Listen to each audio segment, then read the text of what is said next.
اعوذ باللہ من الشیطان الرجیم بسم اللہ الرحمن الرحیم۔ السلام علیکم ناظرین، میں ہوں آپ کا ہوسٹ محمد عقیل اور ہمارے اس چینل میں آپ سب کو خوش آمدید۔ چلیے ناظرین شروع کرتے ہیں آج کی امیزنگ ویڈیو۔ احباب دی وقار، ایک شخص امام علی علیہ السلام کی خدمت پر آ کر دست ادب کو جوڑ کر پوچھنے لگا کہ اے علی، انسان کے جسم میں جو روح ہوتی ہے وہ جسم کے کون سے حصے میں ہوتی ہے؟ تو بس جیسے ہی یہ پوچھا گیا تو امام علی علیہ السلام نے فرمایا، اے شخص یاد رکھنا کہ روح اللہ کا امر ہے کہ انسان کے جسم میں روح کا اختیار دماغ کے اس حصے وزیرے سے ہوتا ہے۔ تو آپ نے فرمایا کہ میں نے اللہ کے رسول سے سنا کہ انسان کے دماغ کا وہ حصہ جو اوپر کی طرف ریت میں ہوتا ہے، تو انسان کی روح وہاں سے انسان کی رگوں، جسم، ہڈیوں اور گوشت میں گھومتی رہتی ہے۔ لیکن افسوس تو یہ ہے کہ انسان اپنے ظاہری جسم کو دیکھتا ہے، لیکن اس کے پشے پش جو طاقت ہوتی ہے جو انسان کو چلاتی ہے، اس روح کی طاقت سے ناواقف ہوتے ہیں۔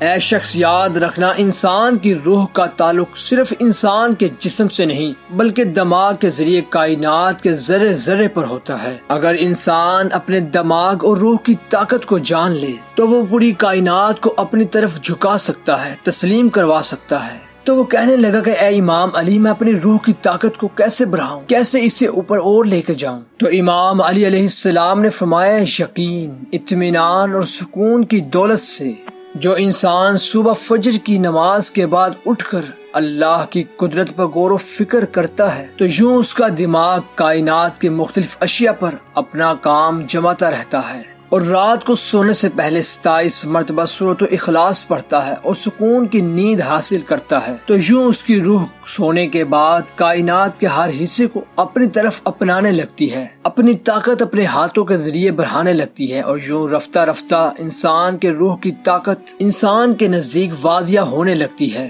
اور یوں وہ اپنے آپ سے مل کر کائنات پر راج کرنے لگتا ہے، کائنات پر راج کرنے